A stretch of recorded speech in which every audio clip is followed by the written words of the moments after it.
The pace and scale of modern business puts traditional data architectures on their heels. To keep user facing apps running smoothly, companies need a new way to observe and address critical issues. That's the focus of Apache Pinot, an open source distributed database designed for real time analytics. How does it work and how can it help you? Check out this episode of Future Proof to find out. The future is here already. It's just not evenly distributed. Yet. Today's world teems with innovation.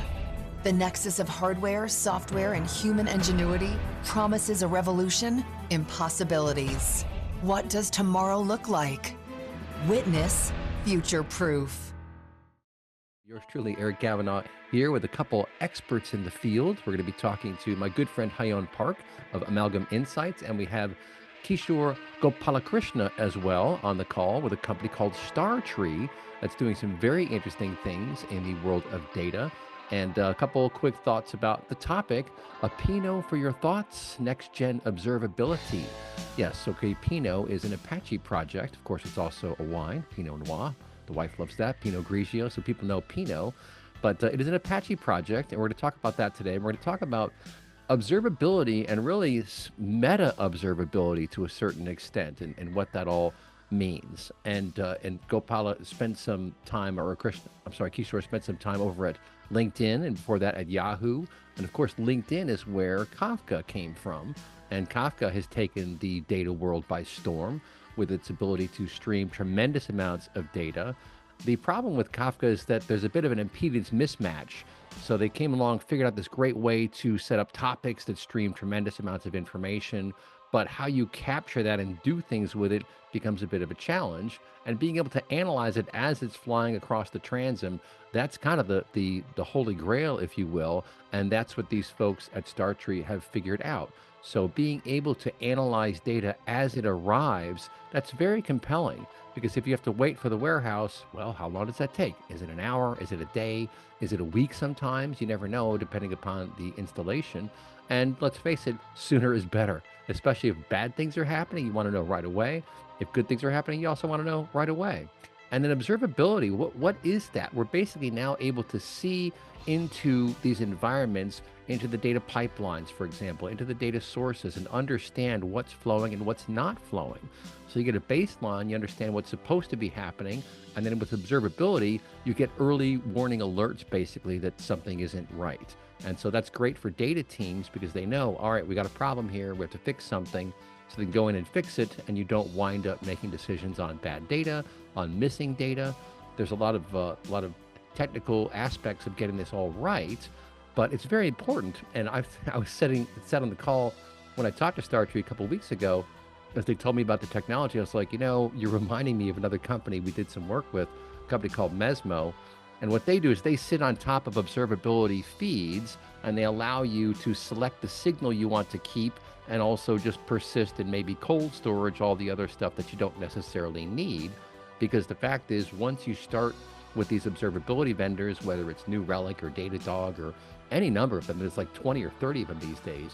At first, there's not a whole lot of data, but as time goes by, there's a lot of data, and you wind up spending a whole heck of a lot of money for storage. And on the other side of the equation is that it's always in the correlation of these feeds that you're going to find your insights. So how do you correlate? How do you reconcile data feeds from 5, 6 different systems? It's very difficult to do. And the folks at StarTree are also working on that in particular. So I think it's very interesting technology. It is very good for keeping the machines running on time, the trains running on time, if you will. And that's just crucially important in today's hybrid cloud world. And with that, Kishore, I'd like to bring you in to tell us a bit about StarTree, what you're working on, and where the idea came from, maybe. So tell us about StarTree, Kishore. Yeah, absolutely. Again, first of all, thank you so much for having me on the show. That was a great intro and a great segue into kind of why we built Apache Pinot and also why we started StarTree. StarTree is a company that provides real-time analytics platform as a service, and is built around Apache Pinot project that you kind of hinted at in the beginning. And one of the key things that we really built this for was really bring analytics to the masses, right? So when I say that, it's like something that we found at LinkedIn, that analytics should not be restricted just to the execs, right? I think I touch upon this part of decision making process that you also mentioned that, and that has evolved quite significantly in the last decade or so, right? And I think when I think about decision making, there are two parts that comes to mind, which is really the quality of decision and the speed of decision making, right? Hmm. And quality, I mean, we all know, I think this has been there for since the start of big data, is like you need to make decisions based on data, right? You don't want to just make decisions out of your previous information or any kind of hypothesis that you have.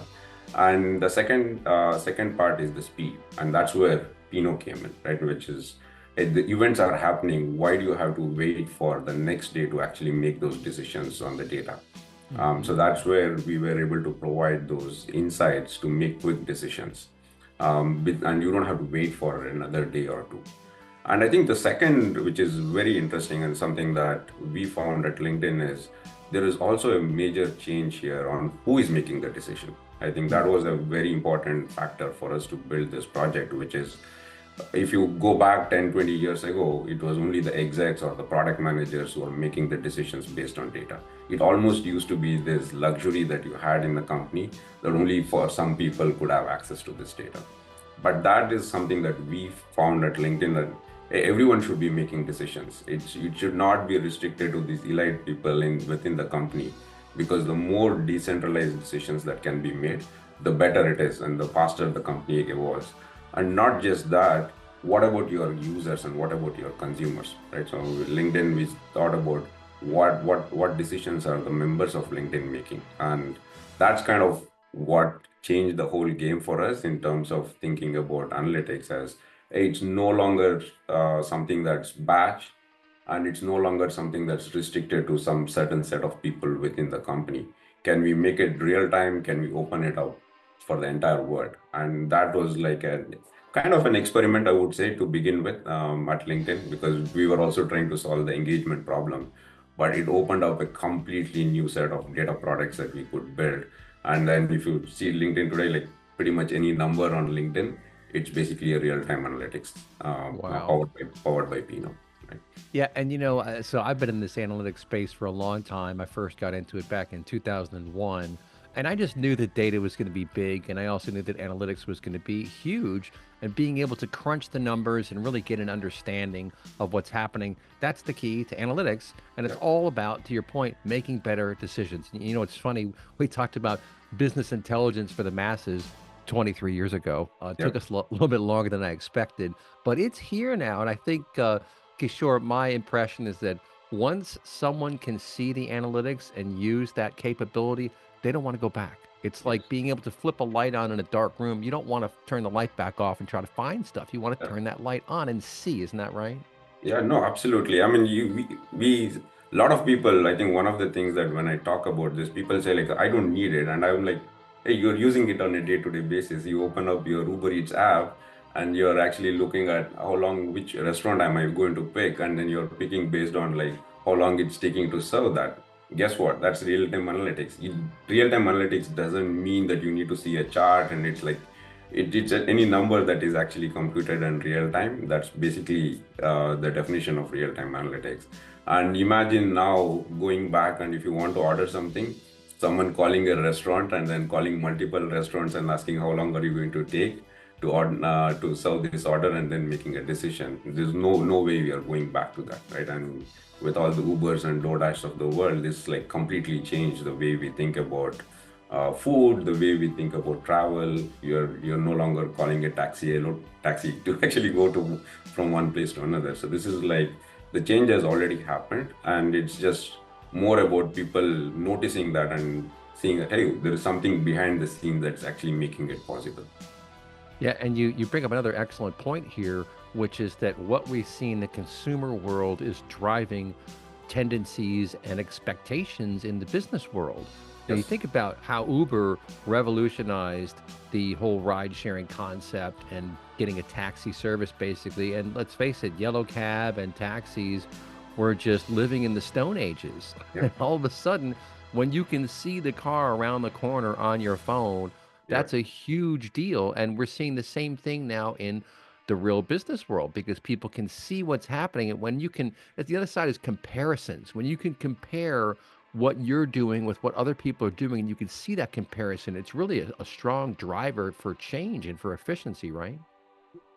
No, absolutely, absolutely. I think in other words, there is also this consumers are actually forcing businesses to evolve because this is becoming almost like a competitive edge. And at the same time, the consumers are very demanding right now, right? And if you think about it, if someone on the other side, let's say Uber, doesn't know sudden surge in some demand in some area, let's say there is a sudden event that happens, and if they don't react to that, and if they are not capable of knowing that, they already lost that advantage, right? And someone else would have acted on it, and someone would have capitalized on it. So it's almost like becoming like a going from like a nice to have, it's a good competitive edge, to is like you got to have this, otherwise your customers are actually moving to another platform because they have so many other options. Yeah, yeah, that's an excellent point. And over the course of the show, I do want to get into the weeds with you a bit about how Pinot is different, what Star Tree is actually doing, and how that all works. But before we get there, let's bring in our esteemed analyst of the show today, Hyon Park from Amalgam Insights. Hyon, you've been around this business for as long as I have, and you've seen the changes, and it's really quite tremendous what's happened in the last decade and even in the last half decade with all of these solutions spinning out of the tech giants like Facebook and LinkedIn. Originally, it was Yahoo. That's the first diaspora came out of Yahoo. But now you're seeing all kind of cool stuff come out because these folks have been at the coal face, as they say. They've been tackling these issues, and they're issues of scale more than anything else, which is a whole separate set of problems. But what do you think, Hayam? Yes, so there's a variety of challenges here, and I still have to think about what if Jerry Yang had been able to keep it in control at Yahoo, because he really did understand all these scaling issues. But whole other story right there. When I think about data in general, I tend to think about it kind of in terms of Heisenberg's uncertainty principle. That there's always these complementary variables that are coming into place, like such as speed versus what is actually happening. Call it the momentum or position. These things are always in flux. You can know one, but not the other. As we're getting more real time, we've had this challenge. You can either understand your data in extreme detail, or you can get it updated. That has traditionally been kind of the trade-off that we've made, that comparison to position versus momentum that exists for uncertainty. But what we are seeing is that as we are seeing order of magnitude increases in data, as well as greater demands for real time. We're having to find ways to bring those two closer and closer together. And that has required different technology paradigms to be created over time. So for instance, when we started in data, we were all used to looking at structured data and traditional relational databases and input output that was pretty limited and required batches basically. We had to schedule those batches. Sometimes it'd take hours to upload and download. And we don't live in that world anymore, frankly. Those were the technical barriers that honestly kept a lot of legacy businesses alive. So we talked about taxis, for instance, and taxi companies associated that their immense physical footprint and the number of taxi people involved just made it too complex to be replicable in a data-based environment or a data platform. But finally, we got to the point where streaming and big data technologies allowed us to finally surpass that. And frankly, we are seeing that across every part of business. We are seeing these ecosystems that have millions and possibly billions of parts that have traditionally been considered too complicated to work in an IT world. So they are still running on 30, 40-year-old operational technology, but we're still starting to finally get to the point, partially thanks to work of Kishore and many other open source projects that have helped with streaming and input output and indexing rather than specific data, change data capture, all these things that are happening to make us stop thinking about data simply in terms of having to rip and replace over and over again, and starting to actually think about data at a granular level, at a real-time level, and at the massive scale necessary to replicate real-time processes. So a lot going on here.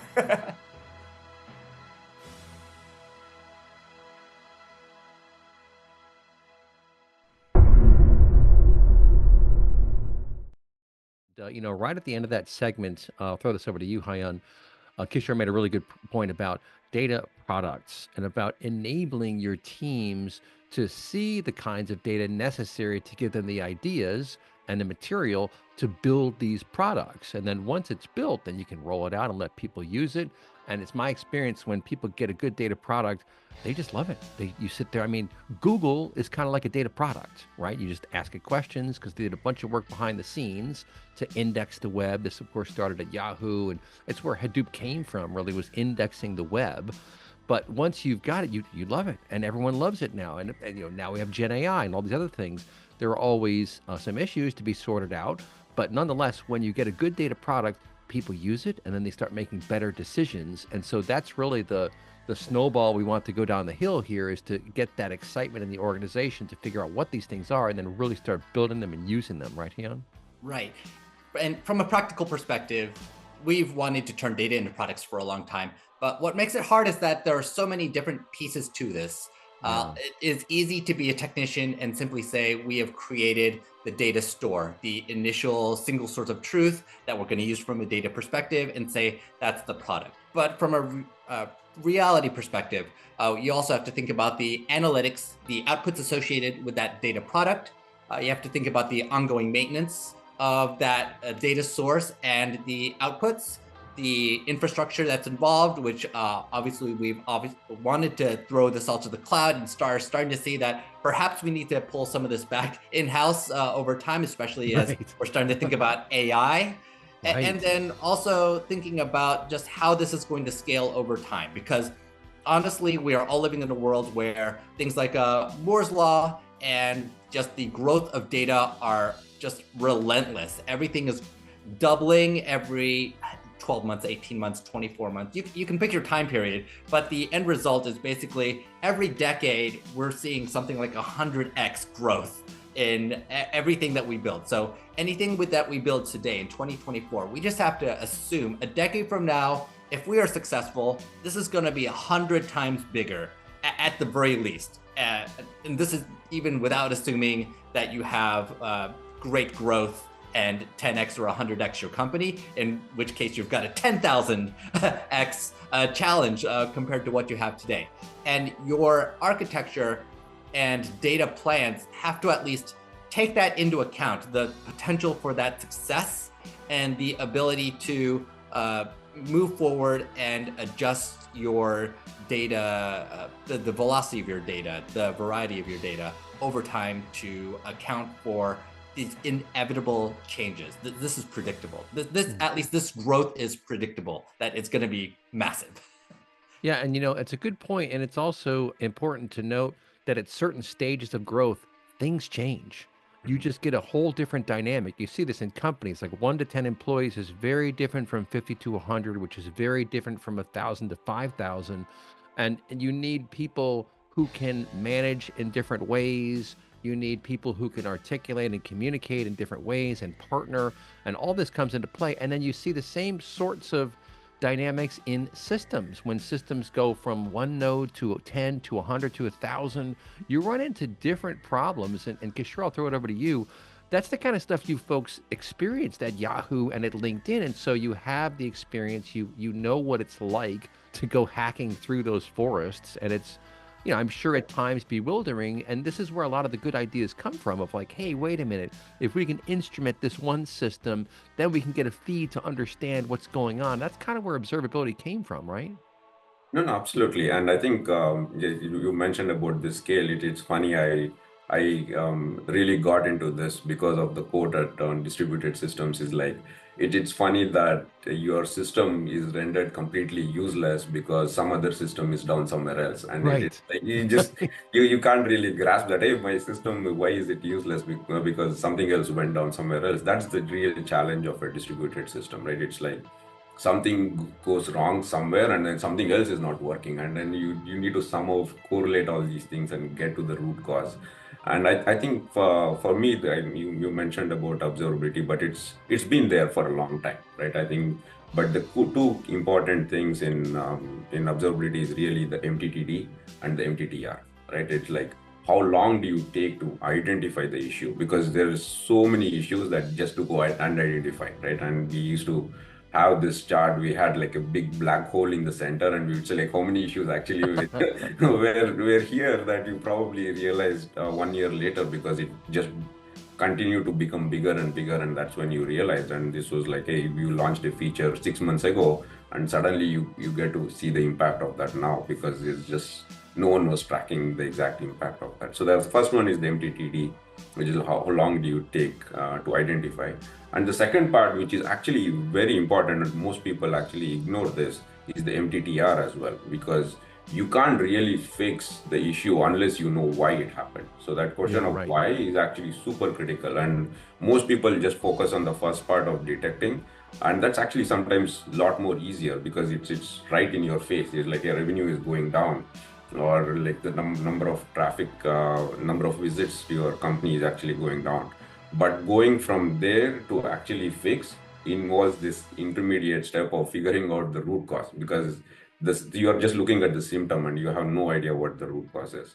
So I think observability is needed for the second part as well, because that's where you will be able to correlate. It's not just one data point that you can actually look at. It's, to your point earlier, is like how many feeds do you need to collect? How many data sources do you need to actually observe? And I think that's, so I think overall, in terms of observability, it's about making sure that you have access to all these data points and all these events. And it might be sometimes the CPU, it might be sometimes the memory, it might be something completely different that you had not even thought about. And I think it's really fascinating to be in a stage right now where logging these events and collecting them is no longer a challenge, right? And that used to be a challenge for 10, 15 years ago. And I mentioned this in my keynote as well. At Yahoo, we used to have this t-shirt that every event that you log, a kitten dies somewhere. And this was to discourage people from logging event because it was so expensive, right?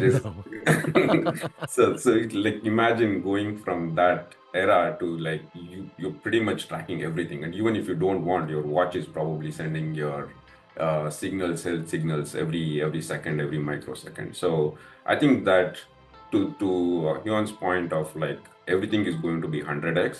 Yes, that is absolutely true. It's going to be orders of magnitude.